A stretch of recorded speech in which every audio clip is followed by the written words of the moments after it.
오늘 또 힘있는 찬양으로 하나님께 영광을 돌림을 인하여 감사드립니다. 우리 다 함께 하나님의 성경 말씀 마태복음 18장 12절로 14절에 있는 말씀을 우리 같이 봉독하겠습니다. 시작합니다. 너희 생각에는 어떠하냐?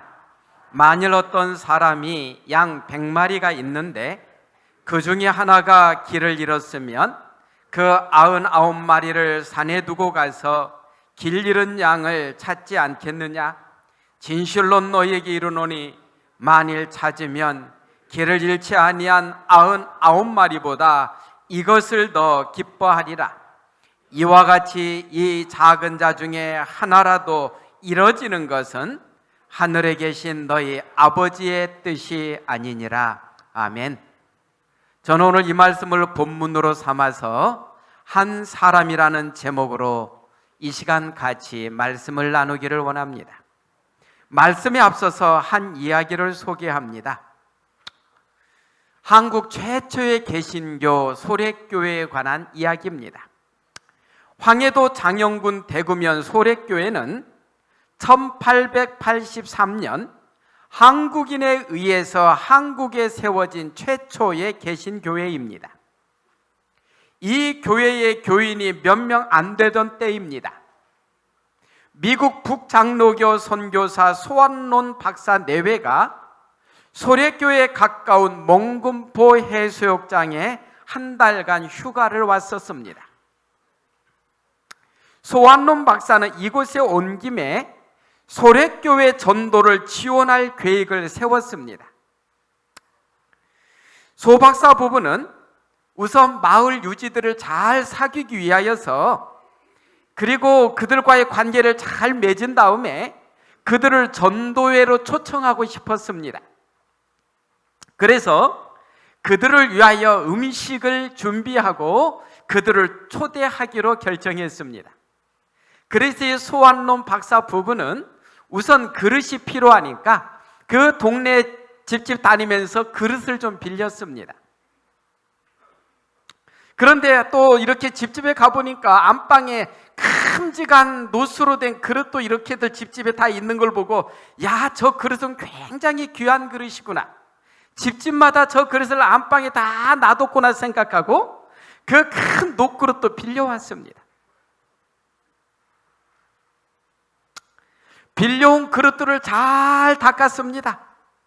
그 다음에 그 당시에 아주 흔하지 않는 완전히 흰 쌀밥을 아주 기름기가 좔좔 흐르게 만든 다음에 그 깨끗이 다 닦은 놋 그릇에다가 그득히 담았습니다. 그리고 안성은이라는 전직 대감 부인에게 부탁을 하여서 닭고기 요리를 잘 또 만들어서 푸짐하게 밥상을 차렸습니다.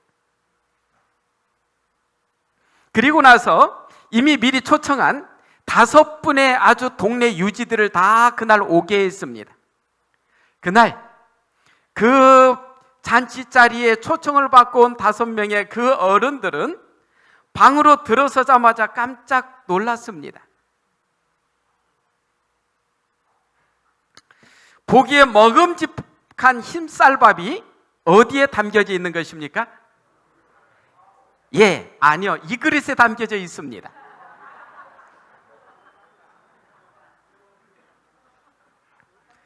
이 요강이 집집마다 안방에 놓여 있는 걸 보고 이 소환론 박사 부부는, 야, 이게 정말 귀한 그릇이구나 하고 그 그릇을 빌려다가 깨끗이 닦은 후에 여기다가 흰쌀밥을 그득히 담아놨습니다. 이 동네 유지 어른들이 깜짝 놀래갖고 와서 밥은 먹어야 됐는데 이 밥을 많이 먹을 수 있습니까? 없습니까? 먹기가 너무 힘든 것입니다. 그래갖고 이 동네 유지들이 어떻게 합니까? 그냥 먹는 신용만 하고 나갔습니다. 이 이야기를 들은 전직 대감의 부인인 안성은 부인은 가슴이 뭉클한 감동을 받았습니다. 수륙 말리 먼 곳에서 온 이 서양 사람들이 무엇이 답답해서 이렇게까지 하면서 예수 전도를 할까? 굉장히 그게 아주 궁금했습니다. 그래서 그 자신이 교회에 나가기로 마음먹었습니다. 그러자 전직 대감인 남편의 구박은 이루 말로 표현할 수가 없었습니다. 그러나 그는 끝까지 교회에 출석하면서 진정으로 예수를 믿게 되었습니다. 한 교회가 정말로 부흥하는데, 그 서울의 교회가 부흥하는데 이 전직 대감의 부인 안성은 이분의 역할이 굉장히 컸습니다. 하나님께서는 인간의 실수를 통해서도 정말로 그들의 마음을 아시니까 또 다른 역사를 그렇게 이루어 내셨던 것입니다. 전도하고자 하는 마음, 그 마음의 중심을 보시고 하나님께서는 소알론 박사 부부에게 그 큰 용기를 주셨습니다. 전직 대감의 부인이 교회를 나오기 시작한 이 소래교회, 그 마을에 있는 분들이 얼마나 많이 이 교회로 나오기 시작했겠습니까? 그래서 교회는 부흥하게 되었습니다. 오늘 다시 본문으로 들어가 봅니다. 예수님께서 말씀하십니다. 너희 생각에는 어떠하냐? 만일 어떤 사람이 양 100마리가 있는데 그 100마리를 갖고 산에 가서 풀을 뜯기고 있는데 나중에 세어보니까 몇 마리밖에 없어요? 99마리밖에 없어요. 그러면 이 목자는 어떻게 하겠느냐 이것입니다.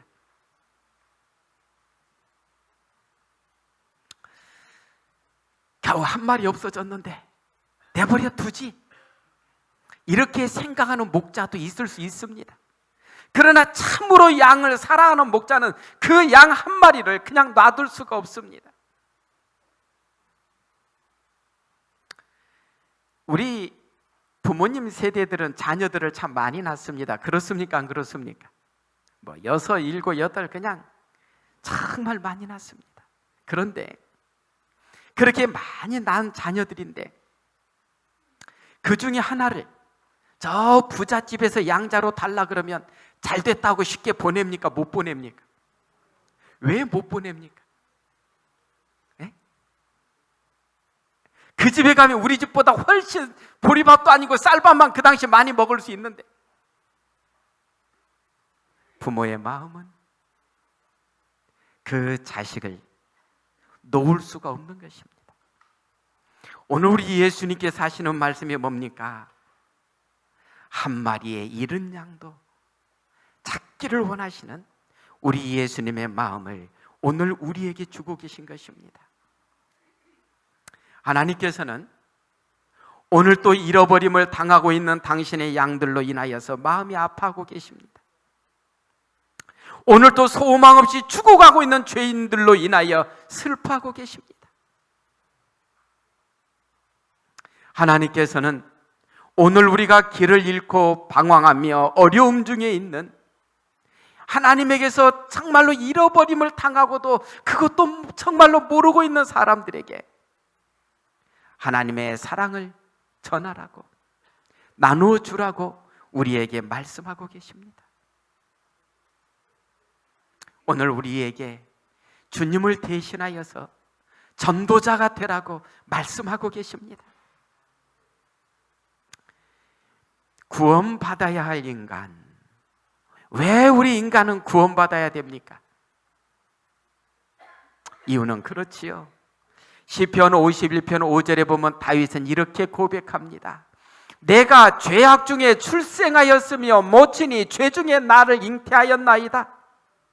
다윗은 말하기를 자기가 죄인인 이유를, 내가 죄를 지어서 죄인이 아니라 이미 엄마 뱃속에서 태어날 때부터 뭘로 태어났다는 것입니까? 죄인으로 태어났다는 것입니다. 그래서 오늘 또 내가 죄를 짓고 그렇게 나쁜 행동을 한다는 것입니다. 아주 통렬하게 회개하는 것이 시편 51편의 다윗의 고백 아닙니까? 남의 아내 밧세바와 간음하고 정말로 자기는 하나님 안에서 많이 성화되고 정말로 거룩한 왕인 줄 알았는데 자잘하게 사단의 유혹 앞에서 무너진 자기 자신을 보면서 내가 죄악 중에 출생하였구나 깊이 깨닫는 것입니다. 바울은 또한 이렇게 말합니다. 기록한 바 의인은 없나니 하나도 없으며, 바울은 로마서에서 의인은 없는데 아예 한 명도 없다라고 말합니다. 이 땅에 태어난 사람 중에 의인은 한 명도 없다는 것입니다. 이어서 바울은 이렇게 말합니다.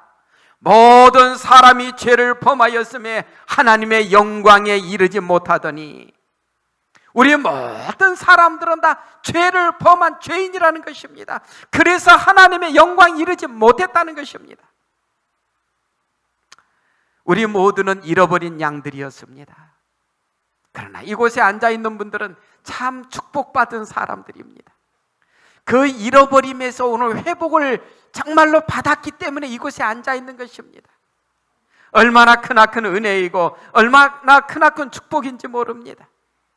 오늘 하나님께서는 이렇게 주님의 은혜 속에 잃어버림에서 회복된 우리에게 정말로 하나님께서 얼마나 많은 죄인들을 이렇게 사랑하시는지 알라고 말씀을 주시는데, 우리가 너무나 잘 아는 말씀이죠. 저는 이 말씀이 너무 솔직히 좋습니다. 저는 이 말씀을 너무 좋아하고 사랑합니다. 우리 다 같이 한번 봉독합니다. 시작합니다. 하나님이 세상을 이처럼 사랑하사 독생자를 주셨으니 이는 저를 믿는 자마다 멸망치 않고 영생을 얻게 하려 하심이니라. 하나님이 그 아들을 세상에 보내신 것은 세상을 심판하려 하심이 아니요 저로 말미암아 세상이 구원을 받게 하려 하심이라. 예수님께서 이 땅에 오신 이유는 우리를 심판하고 정죄하고 죄인이라고 혼내시기보다 우리를 긍휼히 여기시고 불쌍히 여기시고 우리로 하여금 죄에서 벗어나서 하나님 안에서 구원의 삶을 살라고요, 행복한 삶을 살라고 우리를 부르셨다는 사실입니다. 어떻게 예수님 믿고 이렇게 신앙 안에 있으니까 행복합니까? 여러분이 신앙하는 게 부담이 되고 어렵습니까? 행복합니까? 어떻습니까? 우리 찬양대원들은 행복합니까?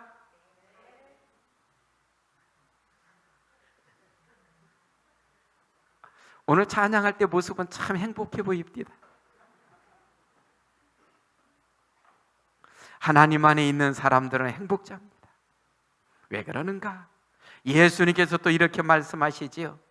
영접하는 자 곧 그 이름을 믿는 자들에게는 하나님의 자녀가 되는 권세를 주셨으니 이는 혈통으로나 육정으로나 사람의 뜻으로 나지 아니하고 오직 하나님께로서 난 자들이니라.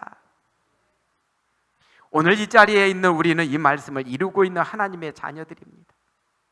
이미 우리에게는 하늘 시민권이 주어졌습니다. 그래서 우리를 가리켜서 성도라고 하나님께서는 부르기를 기뻐하십니다. 성도, 거룩한 무리. 하나님은 오늘 우리가 하나님의 은혜 속에 정말로 거룩한 자가 되기를 원하십니다. 우리의 생각이 거룩하시기를 원하시고 우리의 삶이 거룩하시기를 원하십니다. 우리의 삶이 하나님 안에서 진정으로 성결하고 예수님의 발자취를 따르는 우리가 예수님께서 가신 그 섬김의 자세, 겸손의 자세가 우리에게 있을수록 우리의 모습은 더 밝은 모습으로, 더 행복한 모습으로 꿀지어 가게 될 것입니다.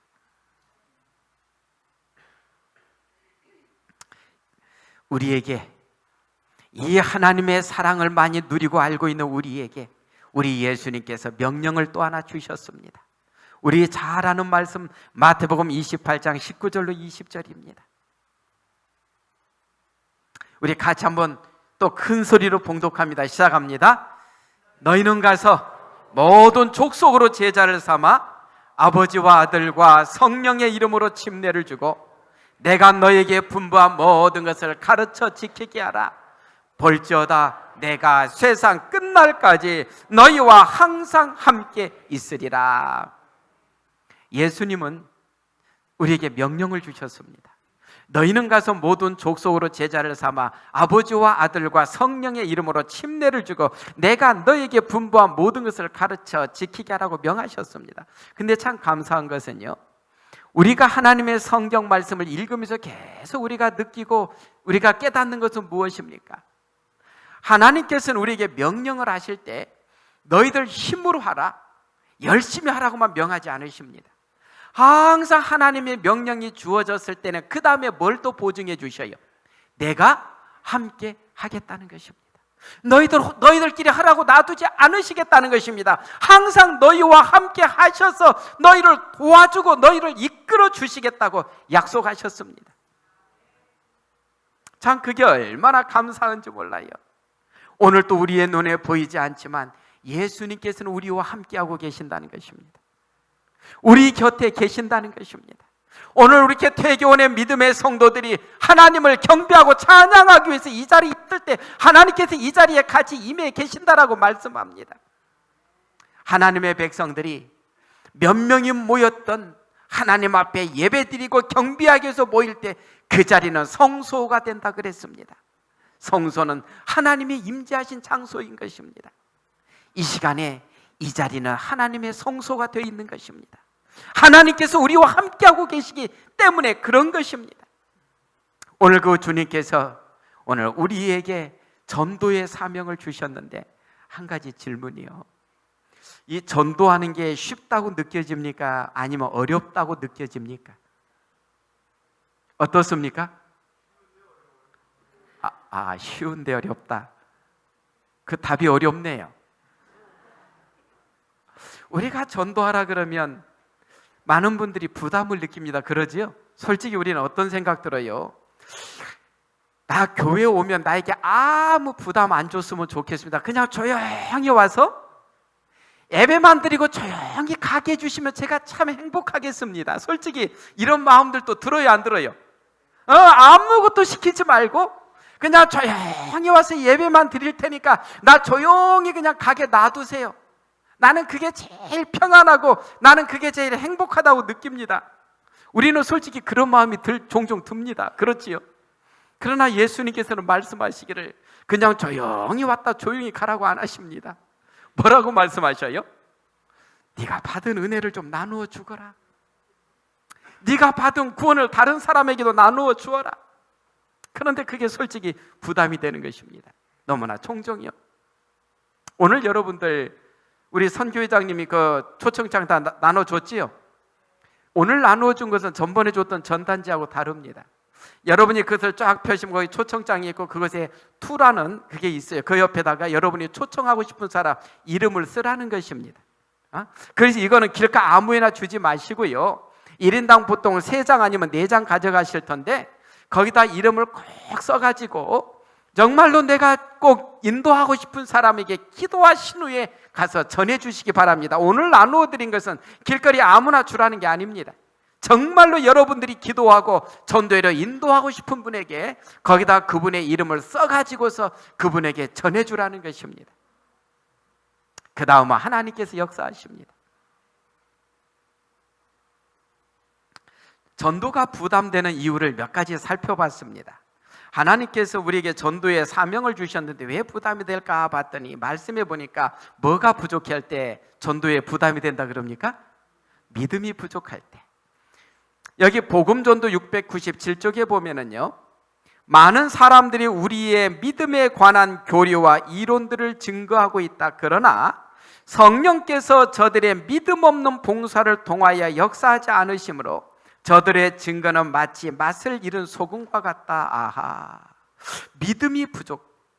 그러니까 오늘 우리가 전도지를 주면서도 당신이 이걸 믿고 정말로 교회 와서 예수 믿으면 당신은 정말로 구원이 주어져 하는 이게 얼굴에 막 보여야 됩니다. 그래야 사람들이 그것을 보면서 야 진짜 같다 이렇게 느끼는 것입니다. 그렇지요? 그리고 정말로 예수님 믿으며 행복하다는 것이 얼굴에 나타나야 됩니다. 옆에 얼굴들 한번 보세요. 그 양반이 옆에 있는 분들이 행복해 보이나요? 어떻게 옆에 있는 분들이 좀 행복해 보입니까? 심각해 보입니까? 예?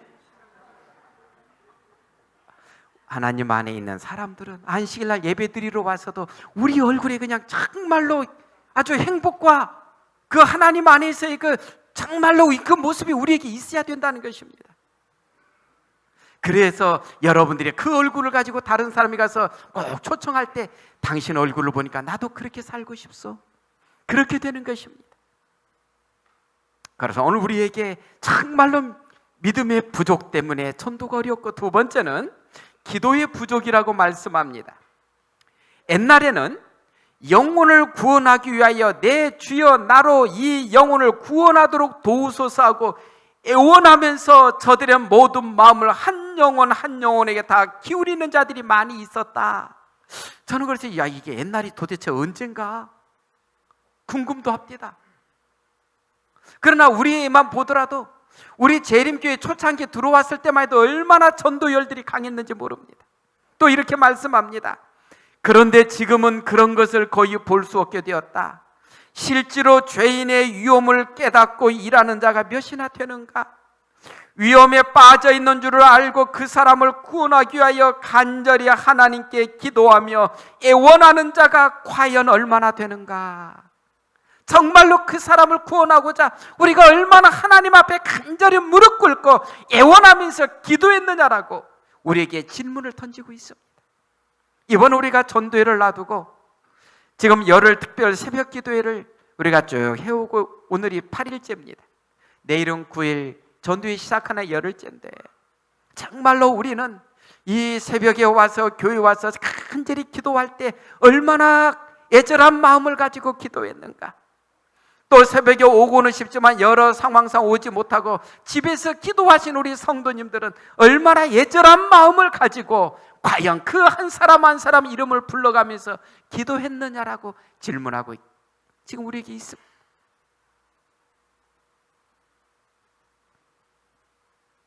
전도가 부담되고 어려운 세 번째 이유는 성령의 결여라고 말씀합니다. 여기 보면 복음 사업을 그렇게도 무력하게 하는 것은 곧 성령의 결여 때문이다. 그러니까 오늘 우리가 성령의 사람이 아직 못 될수록 전도가 더 부담이 된다는 것입니다. 학문, 재간, 능변 등의 모든 선천적이거나 후천적인 천품들을 소유하고 있다 할지라도 하나님의 성령의 임재하심이 없이는 아무도 마음의 감동을 받지 못할 것이요 그리스도께로 인도될 죄인이 하나도 없을 것이다. 오늘 우리의 마음에 성령 하나님의 강한 역사하심이 있어야 된다는 것입니다. 매일매일 나의 삶 속에 제가 이렇게 보니까 성령의 역사하심이 강하게 있다는 건 뭐예요? 내 자신이 성령 하나님께 얼마만큼 나 자신을 순종하고 드리고 있는가? 성령 하나님께서 나를 정말로 많이 사용하실 수 있도록 내가 나 자신을 성령 하나님께 얼마만큼 드리고 있는가에 따라서 우리의 성령 충만은 꼴지어진다는 것입니다.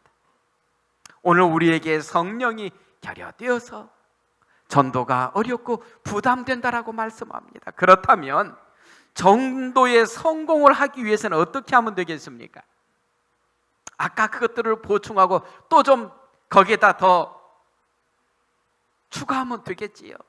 그래서 이렇게 보니까 기도자가 되라고 말씀합니다. 마태복음 7장 7절로 8절에서 예수님은 이렇게 말씀하십니다. 구하라 그러면 너에게 주실 것이요 찾으라 그러면 찾을 것이요 문을 두드리라 그러면 너에게 열릴 것이니 구하는 이마다 얻을 것이요 찾는 이가 찾을 것이요 두드리는 이에게 열릴 것이니라. 우리가 기도하는 이유는 예수님께서 기도하라고 명하셨기 때문에 기도하는 것입니다. 그러지 않습니까? 우리 주님께서 우리에게 기도하는 자가 되라고 하셨기 때문에 우리가 기도하는 것입니다. 초대교회도 예수님의 명령을 따라서 기도하기를 힘썼습니다.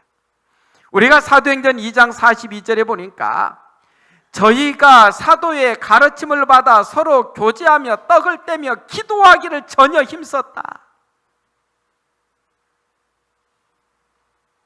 기도하기를 전혀 힘썼다. 기도만큼 능력 있는 일이 그렇게 없는 것 같습니다. 6.25 사변이 일어나기 전 황해도 신천에 있는 장계교회에 오명신 집사라는 사람이 있었습니다. 이름이 누구라고요? 오명신. 예? 이 아주 그 황해도 그 산골 마을에 오명신 집사님이 있었습니다. 그런데 이분은 예수 믿고 교회 다닌다는 이유로 남편에게 수없이 맞았습니다. 여러 번 집에서 쫓겨났습니다. 성경책과 찬송가도 불태워졌습니다. 그러나 오 집사는 그 남편을 구원해달라고 계속해서 눈물로 기도했습니다. 어느 날 이 술에 취한 채 집에 들어온 남편이 가만히 집에 와서 보니까 누가 없어요? 부인이 없어요. 아, 이 여자 또 어디 갔구나? 교회 갔구나. 술까지 약간 취했겠다 열받아가지고 교회로 달려갔습니다. 그래갖고 이렇게 뒤에서 이렇게 봅니다. 누가 우리 마누라인가 보고, 아, 저 여자 저기 있구만 하고 머리채를 잡고 끌고 나왔습니다. 그래갖고 교회 문 밖에 나가서 흠칫 두들겨 팼습니다. 그런데 흠칫 두들겨 패고 나서 가만히 쓰러져서 비명소리 들어보니까 우리 부인하고 목소리가 좀 다르네.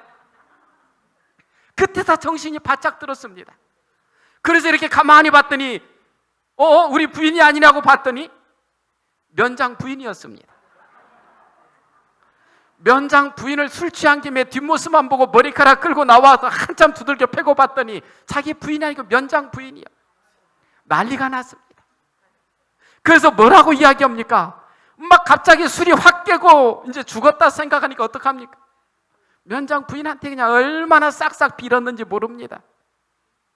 그랬더니 이 면장 부인이 당신이 2가지 약속을 지키면 내가 감옥에 보내지 않겠소. 약속해야 됩니까? 안 해야 됩니까? 아, 해야지요. 지금 뭐 다른 방법이 없지 않습니까? 그래서 2가지 약속을 했는데, 첫째, 앞으로 더 이상 당신 부인 오집사 때리지 마. 약속을 해요, 안 해요? 알았습니다. 안 때리겠습니다. 두 번째는 뭘까요? 잘들 아십니다. 교회 나와. 알았습니다. 그날부터 이 사람은 교회를 열심히 나오기 시작했고 훌륭한 그 교회의 집사가 됐다라고 기록하고 있습니다. 그 부인의 눈물 어린 간절한 기도가 그 남편에게 어떻게 응답되었습니까?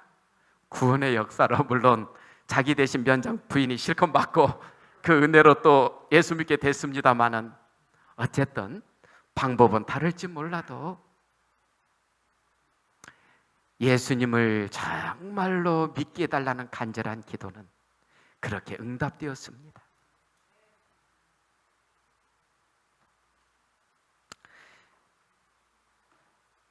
교회증언 4권 594쪽입니다. 기도는 영혼들의 구원을 위한 우리의 활동에 필요한 것이다. 성공적인 전도자의 중요한 특징 중에 하나가 기도라는 것입니다. 정말로 기도하는 자들이 영적으로 강한 자들입니다. 그러니 어떻게 우리가 기도하지 않을 수가 있겠습니까?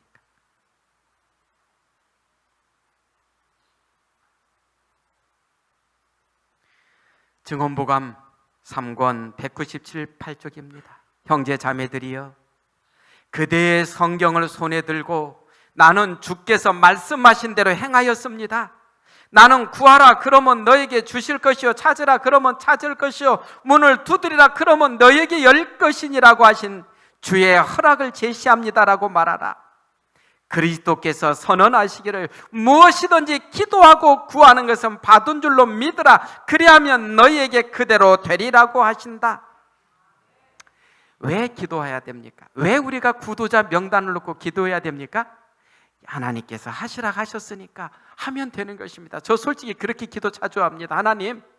하나님께서 이렇게 기도하라 하셔서 제가 합니다.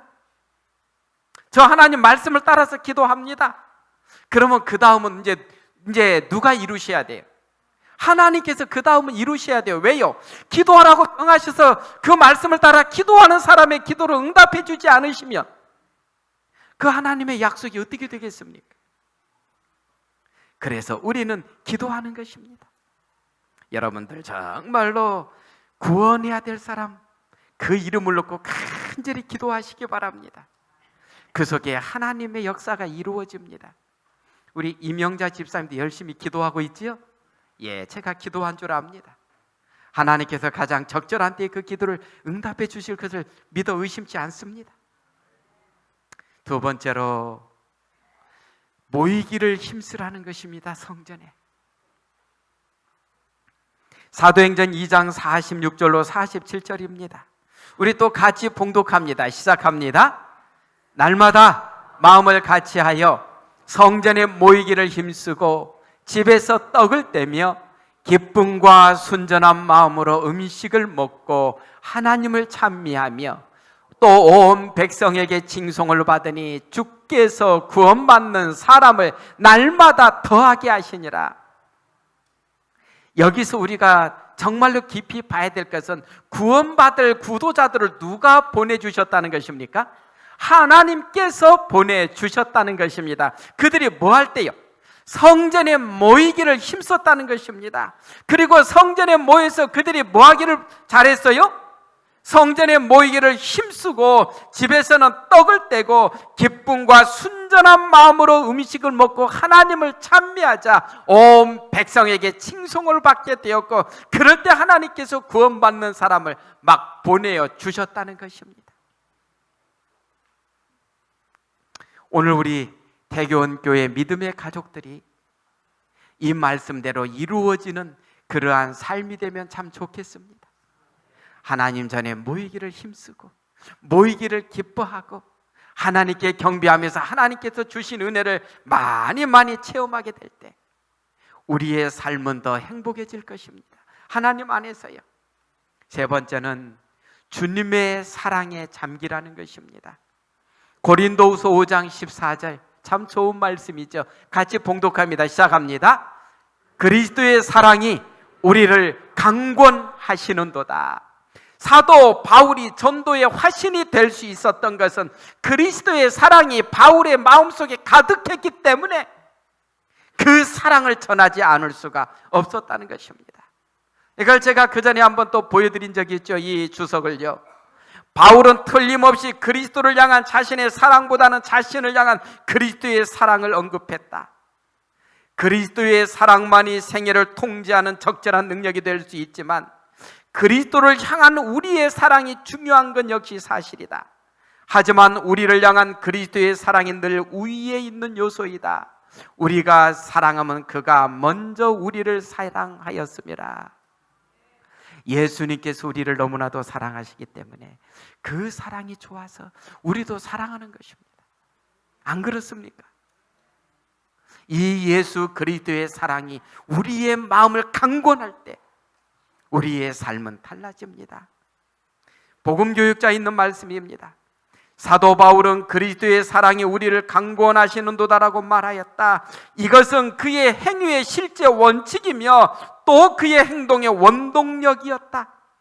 그는 일을 하다가 잠시라도 그의 열심이 줄어드는 듯하면 십자가를 한번 쳐다보므로 다시 마음의 허리띠를 동이고 극기의 길로 향하여 매진하였다. 그는 또한 믿는 형제들을 위해 일할 때에 그리스도의 희생에 나타난 무한한 사랑과 그 저항할 수 없는 강권하는 힘에 많이 의존하였다. 사도 바울도 일을 복음을 전하다가 힘들고 이럴 때 나태해지고 싶고 막 그럴 연약해질 때에 뭐를 다시 생각했다는 것입니까? 예수님의 십자가를 한번 쳐다봤다는 것입니다. 예수님이 왜 저 십자가 고난을 겪으셨는가? 사람들을 구원하라고, 사람들이 구원받게 하시려고 예수님께서 십자가의 고난을 저렇게 당하셨는데, 예수님의 십자가의 고난에 비하면 나의 이것은 아무것도 아닌데, 그러면서 그는 주님의 사랑을 깊이 생각하면서 복음을 전하는 사람이 됐다라고 합니다.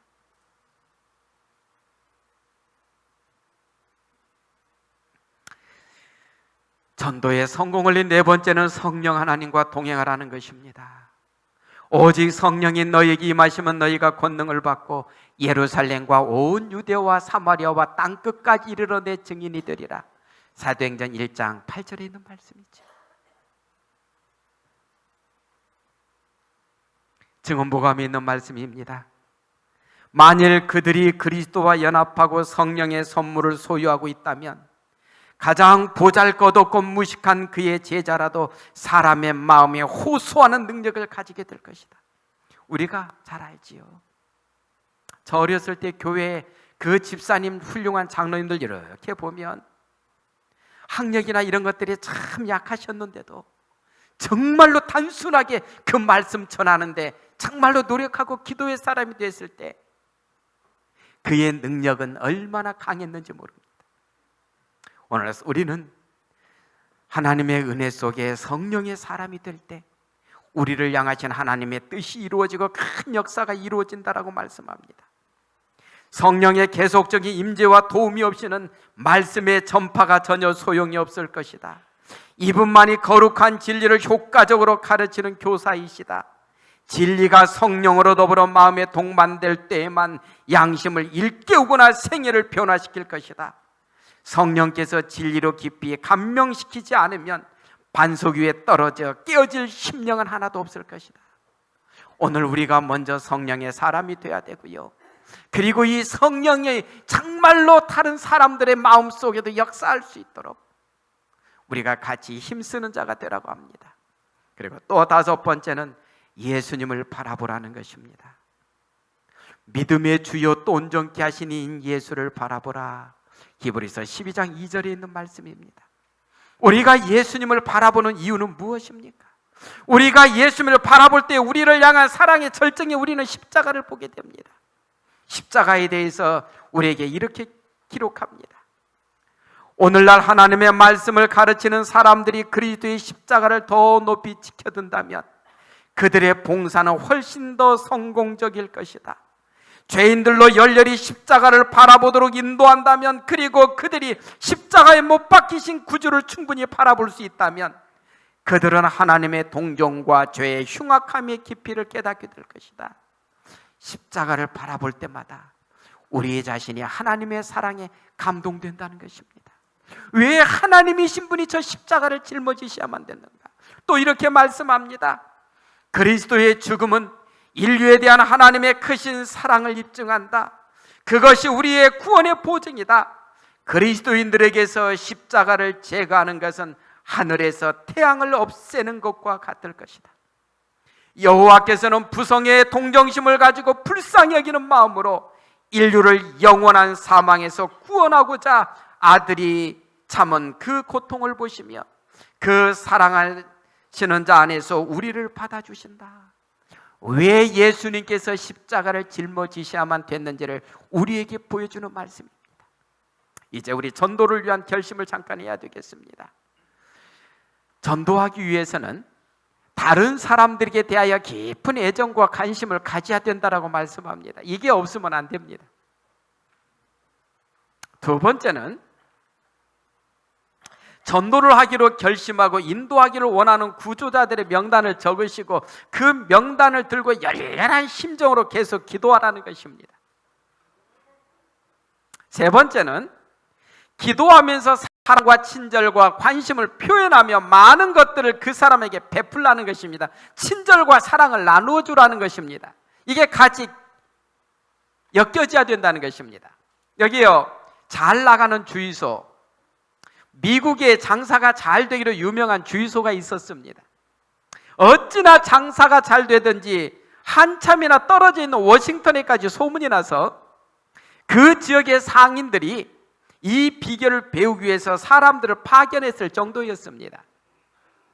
소문난 주유소의 주인의 이름은 샘인데, 이 샘이 밝힌 비결은 바로 친절이었습니다. 친절. 비결치고는 너무나 뻔했지만 이 사람의 친절은 다른 사람들의 친절과 약간 차이가 났습니다. 그의 친절은 주유소가 더 잘 되기 위해서 베푼 것이 아니라 진짜로 사람들에게 친절을 나누어 주기를 원해서 그랬습니다. 몇 해 전 겨울에 많은 눈이 왔습니다. 집 앞에 눈을 치우는 것이 힘들었던 샘은 이 제설차를 한 대 구입했습니다. 때마침 마을에 큰 눈이 내렸을 때 자기 집 앞을 이 제설차로 깨끗이 치우고 났더니 옆집에 있는 분이 눈이 너무나 쌓인 데서 출근하려고 이렇게 보니까 너무 그냥 한심하잖아요. 그러니까 그가 이렇게 눈을 치우고 힘들어하는 것을 보자 그 옆집에 있는 눈도 다 치워줬습니다. 내친 김에 동네 마을에 있는 눈을 다 치웠습니다. 그랬을 때 이 샘의 마음에 진짜 보람이 주어졌다 그래요. 야, 이게 참 좋은 거구나. 다른 사람을 위해서 베푸는 게 이렇게 좋은 거구나. 그때 너무 큰 행복과 기쁨을 느껴가지고 그때부터 어때요? 앞으로 눈만 왔다 하면 이 사람이 다 동네를 뭐 바라지도 않고 그냥 어땠습니까? 다 치워줬습니다. 그리고 동네에 필요한 것들이 있고 어려운 거 있을 때는 그냥 그게 좋아서 해줬습니다. 그러니 동네 사람들이 다른 주유소를 갈 수 있습니까? 없습니까? 못 가는 것입니다. 왜요? 나에게 이렇게도 친절을 베풀고 나에게 이렇게도 사랑을 베푸는 사람이 저 사람인데 이 주유소 놔두고 어디 가냐는 것입니다. 오늘 우리 퇴교원 교회는 정말로 새로운 사람들이 올 때 굉장히 많이 친절하지요. 맞습니까? 우리 선교회장님 다 친절합니까? 정말로 새로운 얼굴들이 보였을 때 그에게 가서 정말로 따뜻하고 친절하게 대할 때 그분이 어디 가고 싶겠습니까? 제가 알기는 이 삼육대학 근방의 교회들은요, 이분들이 이쪽 가까이 이사 오면 어느 교회 갈까 하고 이곳 저곳들을 주로 다니고 나서 결정합니다. 이사 온 분이 퇴교원교회를 한번 이렇게 찾아왔을 때 정말로 그분을 보고 우리가 따뜻하고 친절하게 대한다면 그분이 다른 교회에 가려고 할까요? 이 교회에 오려고 할까요? 잘 아시지요? 우리의 마음으로부터 우러나는 친절과 사랑이 있을 때 퇴교원교회는 오고 싶은 교회, 정말로 사랑 있는 교회, 그런 교회로 명성을 떨치게 될 것입니다. 그렇게 한번 해볼 마음이 있습니까? 지금 그냥 말똥말똥 바라만 본 분들은 하겠다는 거예요? 결심하겠다는 거예요? 안 하겠다는 겁니까? 그렇게 할 마음이 있습니까? 그게 좋잖아요. 자, 여기 말씀 하나 더 봅니다. 만일 우리가 하나님 앞에서 겸비하고 친절하고 예의 바르고 부드러운 마음과 동정심을 가진다면 지금 단지 한 명뿐이던 곳에 100명이 진리로 회심할 것이다. 누가 주신 말씀이에요? 하나님께서 당신의 종을 통해서 주신 말씀이에요. 우리 선교회장님 크게 한번 읽어주세요.